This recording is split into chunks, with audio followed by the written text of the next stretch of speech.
So, welcome to another episode of The Marketer's Edge, a series designed to share senior level marketing perspective about marketer challenges, opportunities, and agency relationships.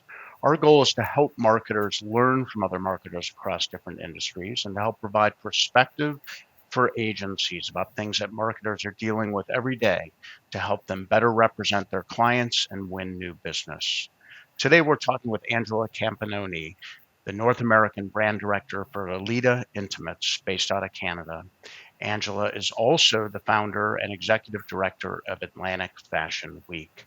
Angela, thanks so much for joining us today. How have you been? I'm great. Thank you for inviting me. Absolutely. I was looking forward to today's interview. You've got a very interesting background, and I'm excited to get the conversation going. I've got a small handful of questions for you, but maybe before we do that, if you could tell me a little bit about Elita Intimates and your role in the organization, so our listeners know what kind of company it is and what you do for them. Sure. So, Elita Intimates is obviously an intimate apparel line for women. It's actually been a brand for around 30 years, so it's well established in the Canadian market. It's owned by our parent company, Stanfield's, who purchased the brand in 2012. So, Stanfield's a Okay. pretty iconic brand in Canada. A lot of people can identify with that. So within Elita, I'm sort of involved in all facets of the business. I have a great team through Stanfields that work on sort of all divisions, but mainly my focus is to make sure, with the brand awareness, the consistency through both marketing as well as trends in the industry, sales plans going forward, working with the factories that we work with around the world globally and our partners. So being able to just make sure everything has a consistency. Okay, got it. Did you say you market and sell, obviously, in Canada? Do you sell in the US as well? Yes, yes. So we sell currently North American wide. Okay, We have some great partnerships both in the US and in Canada. So our okay, biggest, okay, I great. would say, retail partner would be the Hudson Bay Company, who's been with us Okay, for about 30 years. oh, that's great. So as I mentioned up front, Yeah. you've got a very impressive background, and I'm curious. Can you tell me, what first motivated you to pursue the business of fashion and design? Oh, well, I've been interested in fashion since I was a teenager, which is a very long time ago. I'll try not to date myself, but my parents actually, I was a very awkward, tall, gangly teenager, so my parents thought it would be a great idea to put me into the modeling industry to help Hmm. gain self-confidence. But in the 80s, the modeling industry wasn't exactly a place to gain confidence. It was pretty cutthroat. So it was my sort of throw into the industry. I am in a Okay, smaller market, so it wasn't as bad as if I was in a larger area. But it was actually through that process that I really got exposed to a lot of different areas in the fashion industry. It's not always just about the fashion side, the background, the runway. So I really got interested in the visual aspect of fashion. that's So awesome. I went into school. I graduated in design in the 90s, and then just I've pretty much spent most of my design industry in manufacturing, which is Okay. currently Oh, with okay. the lead Yeah, I'm in with Stanford Manufacturing. So yeah, got it. it's been No, pretty that's interesting, and that's kind of I owned a modeling agency for a number of years, and that's kind of how when with Atlantic Fashion Week, I was just sort of pulling all of my experiences together. Yeah, that's great. That's great that it's been with you for as long as it has been. That's pretty cool. Yes, I'm yes, curious, yeah, 30 what would you plus years. what's that?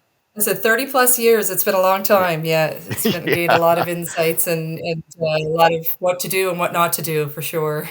Oh, I'm sure you probably have seen it all, or if not all, certainly a lot of what's happened. And actually, that kind of is a good segue into the next question. I'm curious, what are some of the positive changes you've seen in the industry over the last decade, and where do you see it going in the next 3 to 5 years?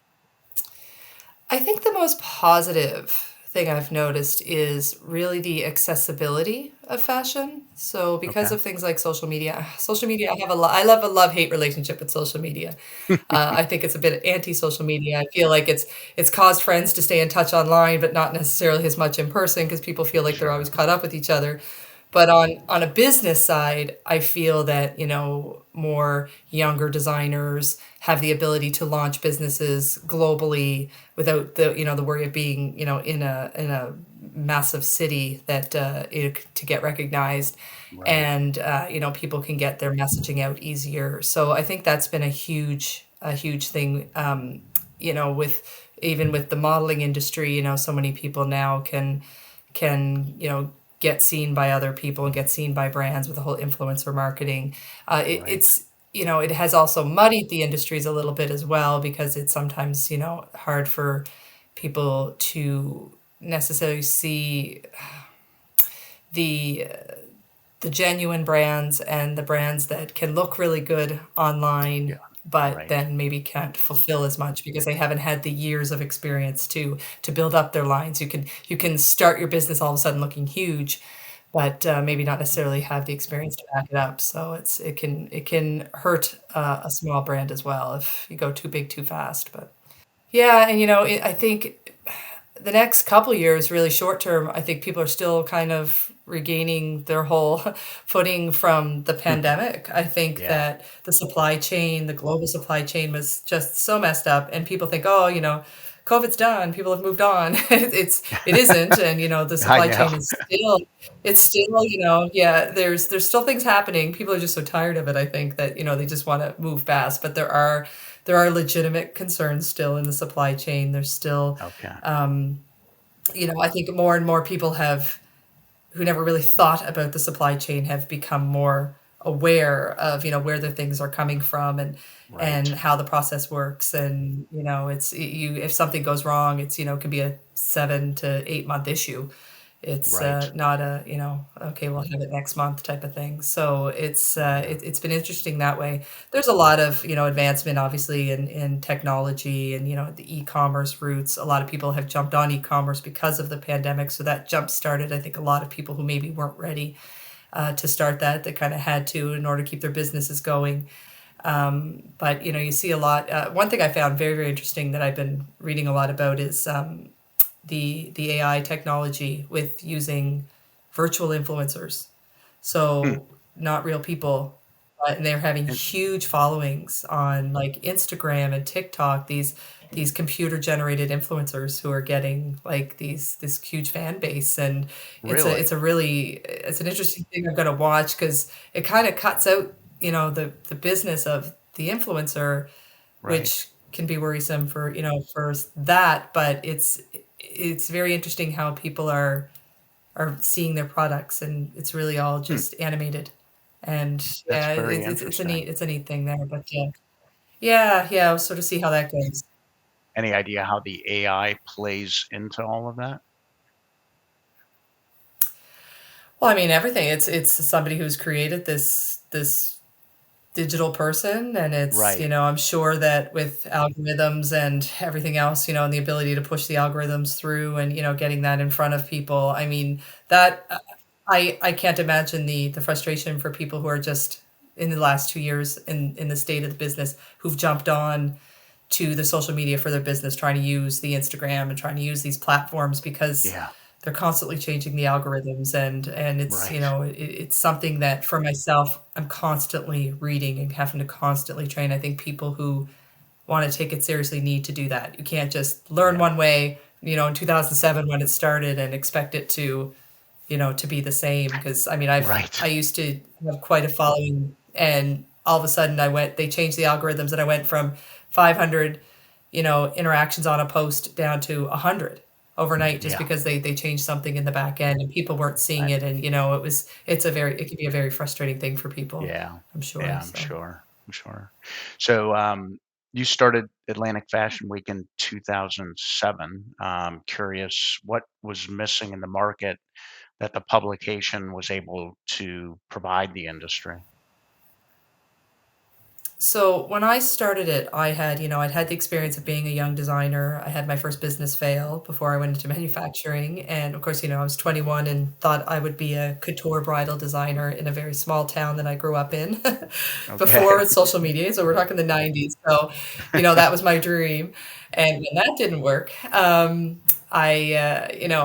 obviously I built my experience going into the industry differently, but by the time 2007 rolled around, I was owning a modeling agency. I had always sort of had my foot into that industry. I kept doing that over the years. Hmm. And so when I looked at the fact that I had the models, I had the design background, I knew what it was like for young designers struggling. Where I am based in Nova Scotia, in Canada, it's a smaller industry. You hear a lot of fashion it's like in our country, it's Vancouver, Toronto, Montreal, and it kind of Hmm. stops. And we've got Right. four more provinces, to the east. So I started Atlantic Fashion Week as an ability to give young designers a platform, emerging designers a platform. We had a growing, very budding industry here, and to be able to give them that platform for the most part without having to pay. So working with Right. sponsors and trying to offer this to them so that they had that ability to showcase their wares and not have that expense, which most just couldn't do. Yeah. And we were always different in the sense that we were what's called a B now, a C now, C now, buy now. So it wasn't like you were seeing these designers and you were having to wait 6 months, which is sort of the Right. typical, it used to be the typical way a fashion week went. So this way you would see the product and you could buy it right on the runway at the end of the show. So it Hmm. helped give them a Nice. sales boost, or That's they were great. able to take orders right there. So depending on how they were set up. So it's just something that, I was passionate about. And really, it wasn't until about year 5 before people really started taking it serious that it was an established event.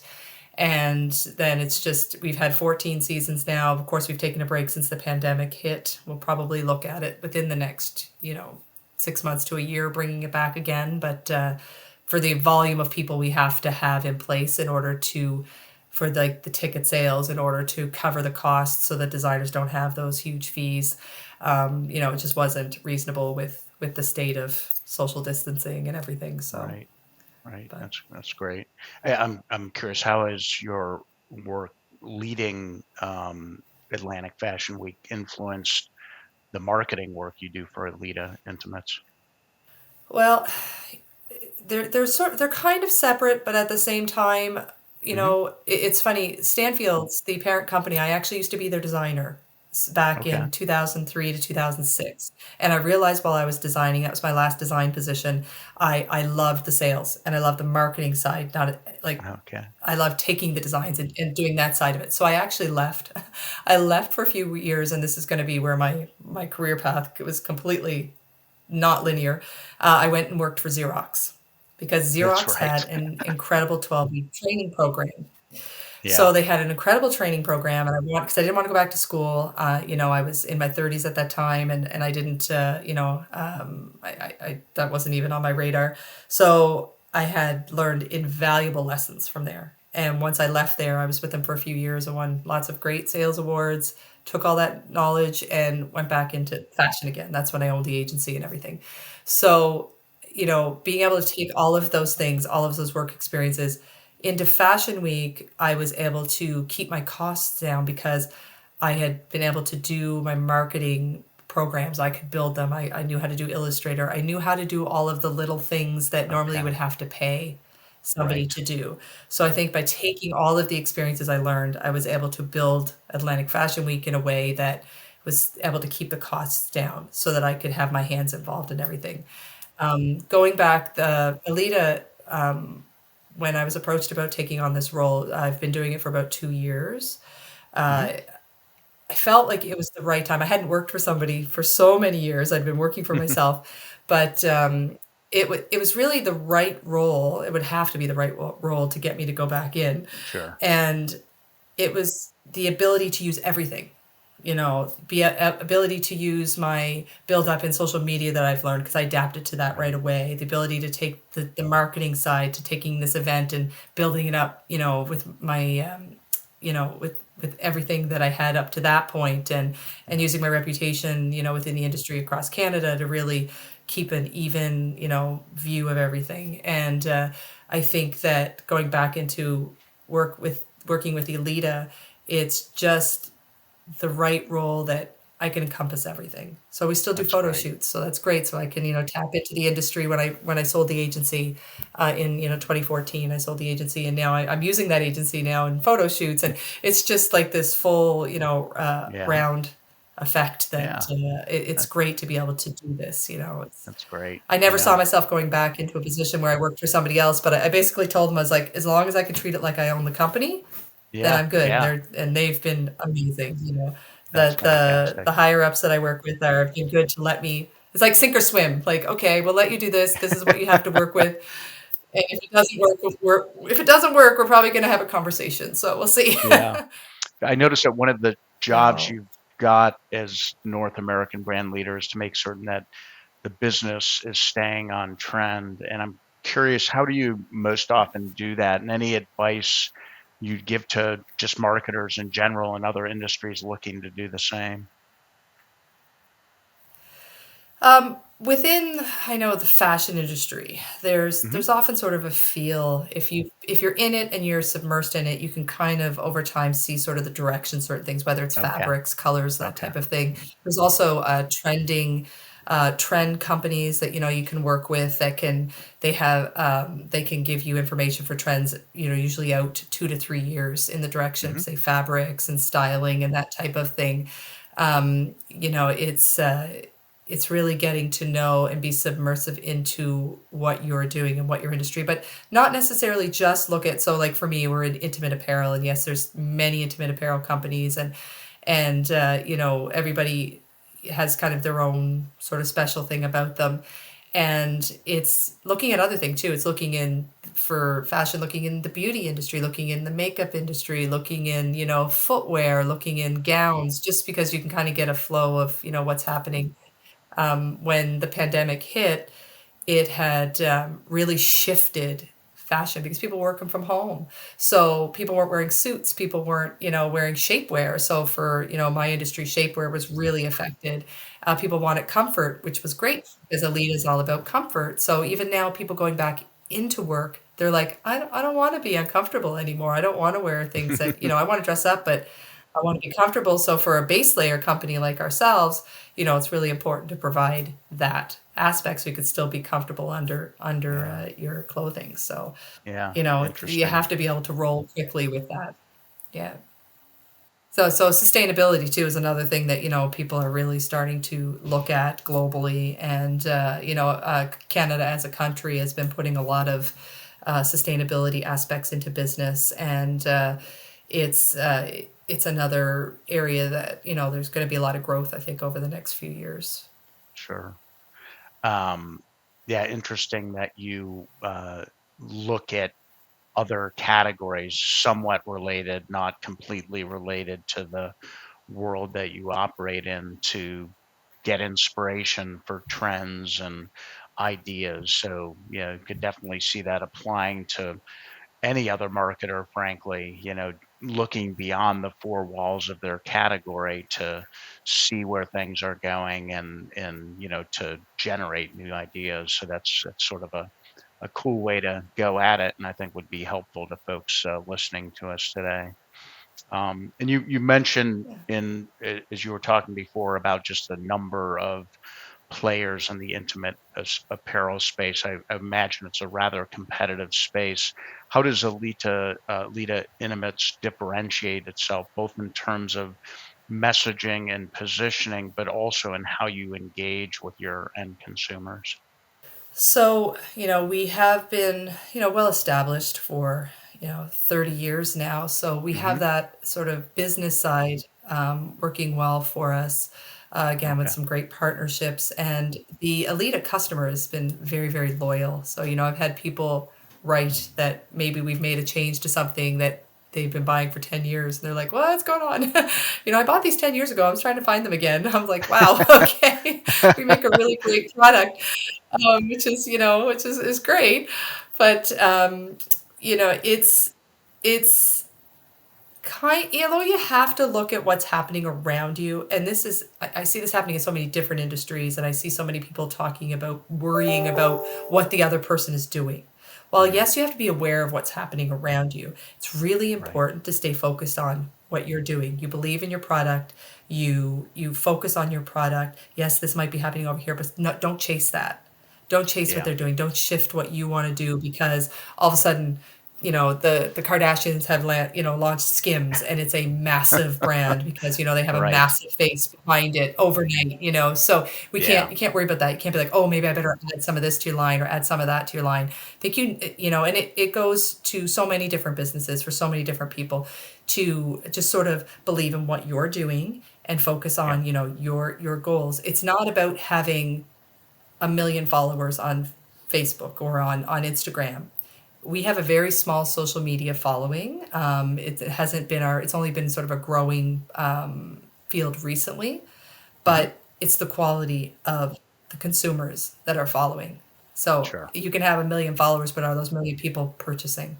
And I Yeah. think that's Yeah. people are so focused on the numbers, and I have to Yep. get, Insta famous, or I have to go viral in order for my business to be Yeah. legitimate. So people think, it's legitimate. And I've been diving into TikTok lately, which is its own whole Okay. world, and Yeah. doing, we have videos. I have I'll be honest, I have like 60 followers on our brand. I just started it on TikTok, but some of our videos have 9,000 views. So there's no, you can't focus on that whole thing. So, I think that if you really believe in what you're doing Yep. and just keep your marketing and keep consistent and build on that customer that you have and don't Yeah. forget Yeah. about that customer but while you're chasing other work, then I think that's how you build loyalty. Because Yeah. my Yeah. thing, and it might be some people may argue with this, but I don't feel I don't own the brand. We own a name, we own a trademark. We don't, a person doesn't own your brand. Your consumer and society owns your brand. Because if we do Sure. something wrong in the public, if I'm a CEO and I do something bad, it doesn't matter how good your product is. The consumers will just crucify you in the sense of Right. your public opinion, your public view, Yep. and all of a sudden your brand tanks, your stock tanks because of Yeah. it. Had nothing to do with your product didn't change. So I think you have to really remember that while yes, you may own your name, you own your trademark, you own your product, Sure. your Sure. brand is really owned by your consumer. So to Yeah. really focus on them and to, Yep. just to try to to try to stay loyal to them as much as you want them to stay loyal to you. Yeah. So, Yeah. No, that's great advice. I tell my kids the same thing, to stay focused on their task at hand and what they're doing. And when they start worrying about what other people are doing in the company around them, they're gonna yes. suffer because of it, you know. And so I like that Yeah. philosophy that you carry into your brand world, and keeping focused on the end consumer and making sure you're delivering effectively for them. Um, so Yeah. a little bit off topic from your day-to-day job, but I noticed that in addition to being an accomplished marketer, you're also a children's author. I've read about your book called "I Want to See My Papa," a book meant to help children deal with loss and grief. And I'm curious what the motivation was to write the book, and I'm curious also, how have you used it to help children across North America? So yeah, it's funny when I started writing this book, or when I started diving into this children's book, it was because I'd lost my father in my early 20s. He was, Okay. he was my big role model. He was Yeah. a very artistic man, and we had a very similar personalities. And I'd had years of sort of this grief that I kind of carried around. And one day I just Sure. said, I've got to do something with this. I got to take the Yeah. energy. And my father actually wrote a children's book. And so I was actually going to publish his story. And that's when I started so I thought it'd be a tribute to him. And so I started researching, and I'm the type of person, I got books and I read, and how do you do this? And, I had to try to, I didn't just want to jump in without any background, any knowledge. So I started Sure. reading about it. And then literally one night, I woke up and in the middle of the Had the night, idea. and I wrote this story. And I wrote That's this awesome. story, and I thought that's how I'm going to tribute him, is to help other children who are going through loss and Right. grief. And I Right. never look back. And normally, as a creative person, we get these crazy, we get, 15 ideas, and they could all be $1 million ideas, but then, you don't follow them through because like, okay, that's crazy. This one is funny because it was so outside of my wheelhouse. I never looked back. So I knew that it was something I That's had to great. do. And I remember people would hear I was writing as children, like, oh, is it about fashion? You wouldn't believe how many people were like, oh, is it about fashion? I'd look at them like, no, it's about loss and death. And the just look on their face because they're like, oh, Uh, okay.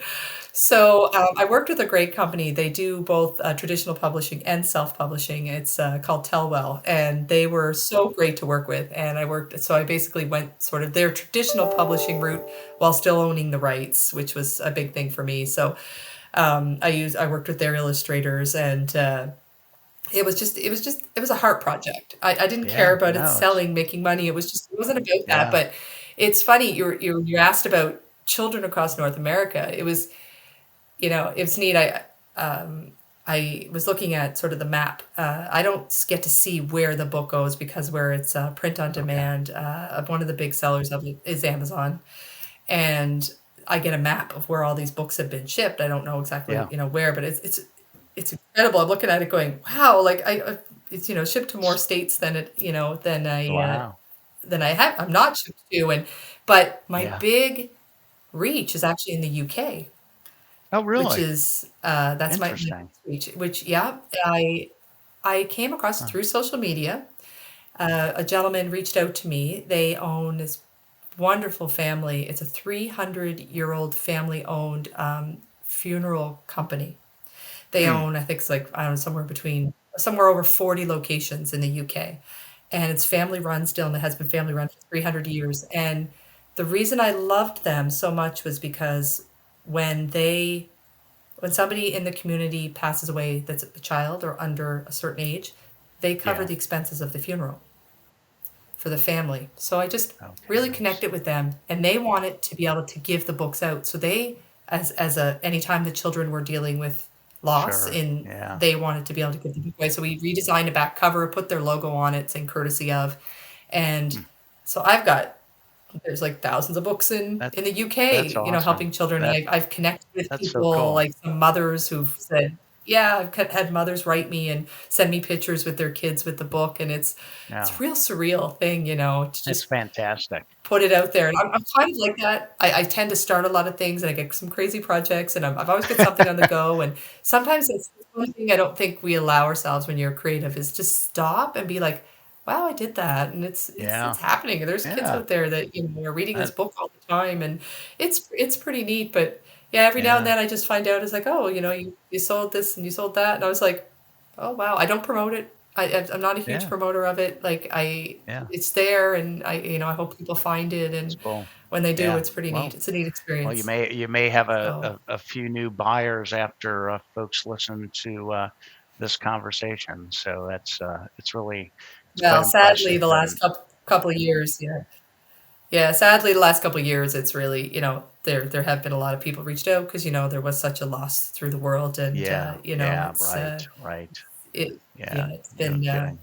because it's told with bears, just so people know. I didn't want to go the route of trying to figure out, how should I draw this, and Yeah, some people look at it, it could be the father, it could be the grandfather, it's a grandparent, but it's yeah, told the cute little right. bears, and Yeah, it's just his journey of trying to understand what's happened. that, So that's yeah, great. Good for you. Yep. So just a few more questions for you.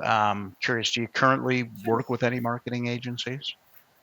I do. And Am yeah, I allowed to say who I what are work you? with? Or yeah, is it okay? So I work with a fabulous company in Toronto called Brill Communications, Okay, and the reason I worked with them is because when they originally did their pitch, I wanted a boutique agency. okay, I treat Elita as a bit of a boutique line, sure. and Yeah, they came recommended to me because I wanted somebody in touch with fashion. And when they did their pitch to me and they wrote, sort of ideas they had, a couple of their ideas were on my list of what I want to do. So Nice. I knew in that moment, okay, we're seeing this eye to eye. We're, the feel of what you do. Your ideas are aligning with my ideas, which is really important because, I'm somebody who, honestly, I don't like to give up control. I'll be honest a little bit about myself. I do like to have my fingers in everything, but Sure, that's all right. finding a fit where you can, yeah, you can say, all right, this is what I want to do this month. This is what I want to focus on. Let's run with these products. And then Yeah. have them be able to just build it, do so they run all my social media. So they'll run my Yeah, Instagram and I was gonna ask you, and that's what kind of yeah. things are they doing for you? Yeah, so currently I have them running on my social media, so Okay, Facebook and Instagram. We work together on photo shoots. They'll do the photography.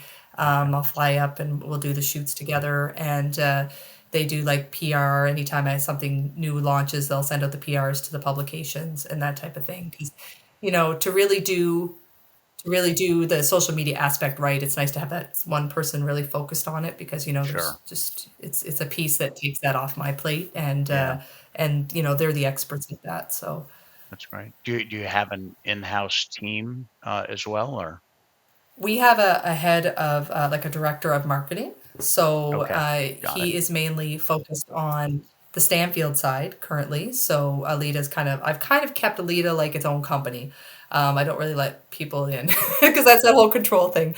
But Nice. the Stanfields is such a obviously a large portion, and it's such an iconic, 150-year-old brand that Okay. it has its own dedicated team for that. So this is kind of like my team. So Brill would be my team, and our head of marketing has his. So he would be mainly focusing on the e-commerce and sort of like the Google ads and like all of that type of thing. We've Okay. actually just brought Brill on my marketing team. We brought them onto the Stanfield side, so they're now going to be doing more as well. So it's yeah, it's a great fit. What do you see as the advantage of bringing an agency in-house versus, there are a lot of companies that are building in-house creative, teams. What do you see as the advantage of bringing in a group like the one you're working with right now? Well, I think that it really depends on the company structure. Where we're manufacturing and we're producing and we still have, the team that's sort of over that. I think being able to put more people in areas where they're needed, maybe on the production side, on Hmm. sort of the sales side, and bringing in somebody that can work well with us, to do the things that are, like the social media and, away from what the bulk of the business is. I think that's to an advantage. If you're a smaller company, maybe you want to keep that in-house and be able to sort of control it a little more that way. Uh, Hmm. I think it's really important on the relationship side because you can align with the wrong marketing team that really doesn't Sure. understand your business, and then you've invested Right. a lot of money, and after a year you're kind of like, what did we get out of that? I think you need to be able to identify very quickly if you're working well, and if you're questioning it very early in the relationship, like, do these people really understand my business? Then, to be honest, I think you have to fire fast. Yeah. Fire That might fast. sound Right. harsh, but Right. you know, Yep. No. you No. can't That's take it, so true. because a year wasted in marketing is not a year wasted in marketing because it can take you a year to build, Oh yeah. sort of that Build three, it 5 year back. plan. So if you spent a Right. year with somebody who just isn't the right fit and hasn't been doing the right things, it really sets you back on, where things are because social media and marketing, it's just changing so fast and so constant. You need to have a team under you, whether it's in-house or outside, that can adapt quickly to that. So Yep. I really feel like if you're in if you're in fashion, you really need to look at somebody who understands fashion. If you're in automotive, you really need to understand somebody who really understands tech Hmm. and you Yeah. know that manufacturing of automotive side. Like I think you have to not take a chance necessarily with somebody who's never touched your industry because that could be that could be a time waster. So you need somebody who's in tune with knowing where the direction's going. Yeah, it kind of feeds into my second to last question, which was any advice you'd give to marketers thinking about bringing a new agency on board. And it sounds like, looking for agencies that have experience in your sector is an important one to you. And assume that would be advice that you would give to other marketers. Anything else that you'd suggest to a marketer, starting anew, looking to bring an agency on board for their business? Yeah, I wouldn't be afraid to first ask for references for in your own Hmm. industry. Like, who do you use? Or, I reached out to a good friend in the fashion industry that I knew was very well connected and saying, I was looking for like a boutique agency.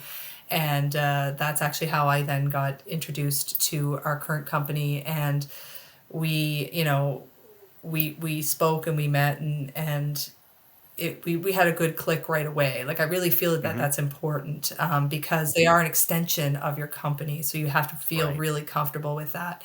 So I don't think it's a bad thing to look at multiple companies. We happened to click right away. It was great. Um, but don't be afraid to approach multiples, get their pitch, and then really feel what looks like it's in line with you. Yeah. If you're not feeling that connection, then move on. And Yeah. that's a really important thing. You Yeah. have to look at it as the fact that they are the people, whether it's in-house or outside, they're the people that's putting your brand forward. Sure. So they're coming up with your Yep. messaging, and you have to really think of the fact that they are that last step to your consumer. So you need to really be aware that it's happening. You can't just hire somebody and not really be involved either. You have to make Yeah. sure you're still involved with Right. everything they're doing. That's great. We go over the monthly, month ahead. They'll do everything up, and I'll go through it all, and I'll read, what they're going to do and all that sort of stuff. And you have to be okay to say, oh, can we fix this and can we change that? You have to have that back and forth relationship. You can't sort of just give it to them and step away and be like, and let's just hope it's going well, Yeah. and it's like, oh, that's their Exactly. job and they can do it. Like, I feel like you really, like for someone in my position, it's really important to be a little bit hands on everywhere just so that you know what's happening. I don't want to be that person to be all of a sudden like, what do you mean it's going to be late in production, or what do you mean it's not arriving in time? Like, Yeah. I want to know as the process is happening. Sure. So I Yep. think that's really No. important with marketing as well. So, my last question is, if an agency is trying to knock down your door and attempting to win business from you, what advice would you give that agency? Well, this is actually it's a little bit of a touchy subject with me. I can be honest, I probably have 15 to 20 emails daily that come in Yeah. from people soliciting their services and, Yeah. new apps and, new e-commerce and sometimes there are things that have nothing to do with my position. So, I get a lot of those. One of my Yeah. pet peeves really, I'm following up on an earlier message. This is a new thing going around. I'm following up on this message to see if Yeah. you thought Yeah. any more about Yeah. it, but I never got the earlier message. Yeah. Those ones get those ones get deleted. I honestly I delete them right away. I'll tell you that right Yes. now. I delete them right away when I know I haven't received them. I think it's really important for people to really research who they're emailing to make Okay. sure it's even what they do. Um, it's and if the person doesn't get back to them right away, don't message them 3 times that week. That is a real, it's just not it's not a great first impression. I understand people are very excited.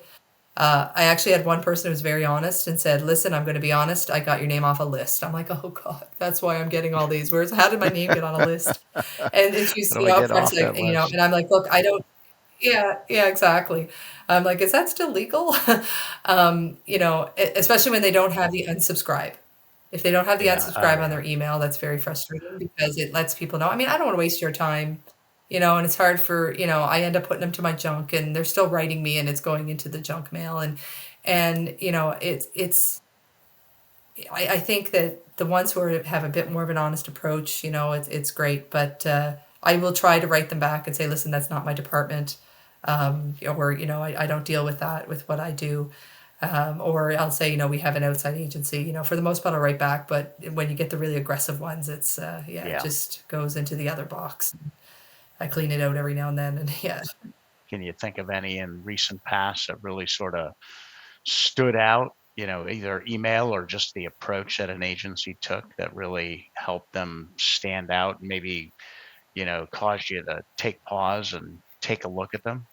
Yeah, the one person who was very honest and said, "Listen, I got your name from a list, Okay. I'm not even sure if you're looking for this right now."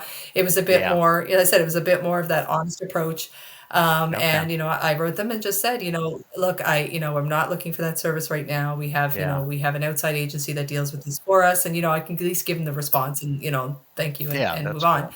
But I'll tell you, if you are doing the approach of following up on this previous email I sent you, and you never sent that previous email and you make it look like you sent it down below.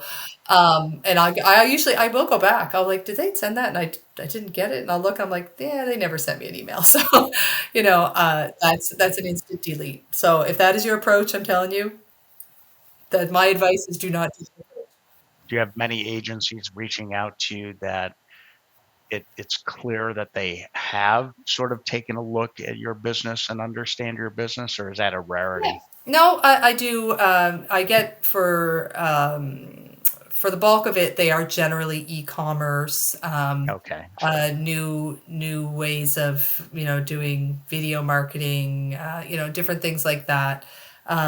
It's a lot of things that maybe we're not doing now, which is great, but we're not just really at that point where we want to take that on extra. Right. But I will usually try to write back and say, thank you for emailing me. I will usually say if it's not myself, that's not a department, I'll forward it over to, the people who would deal with that. But yeah, there's quite a few. Now there has been some that I'm like, that's not even my industry.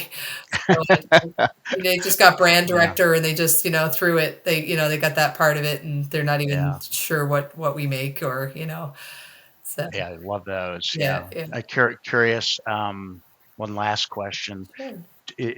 Does the agency that you work with bring you new ideas? Is that an expectation that you have of them?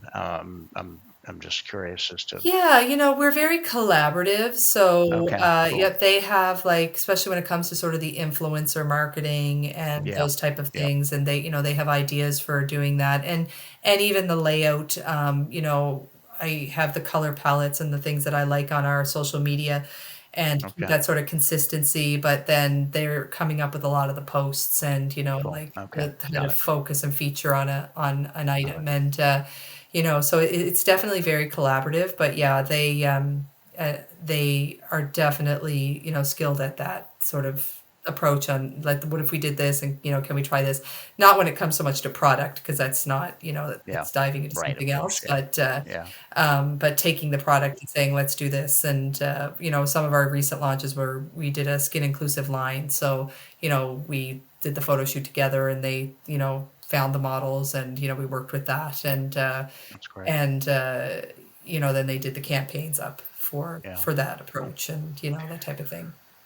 Good. Well, listen, this has been a great conversation. Yeah, Learned a thank lot about you. you and your business, and you again have a very interesting history, and I think that's awesome. I mean, you got to mix it up to keep it interesting. I think that's So important. I think people, you just try something new. totally, Like write a children's totally, book, just don't yeah, necessarily don't talk yourself out of an idea. Just because it's yeah, not in no, your, it's not in that wheelhouse you're so used to. yeah, You right, want to right. try it. If, Yep. failing only happens when you don't try, right? So, There you go. There you go. yeah, I love it. yeah. Well, listen, I wish you nothing but the best Thank moving you. forward with Alita and whatever other Whatever else you endeavors can you do. pursue. Yeah. Awesome. Awesome. No, I do So, appreciate it. no, I really appreciate you making the time Yeah. today, and it's been a great conversation, and I'm sure our listeners will really enjoy it. So, Great. Well, thank you for having me on. yeah, no problem. You have a great rest of your day and a nice weekend. You as well. Take care.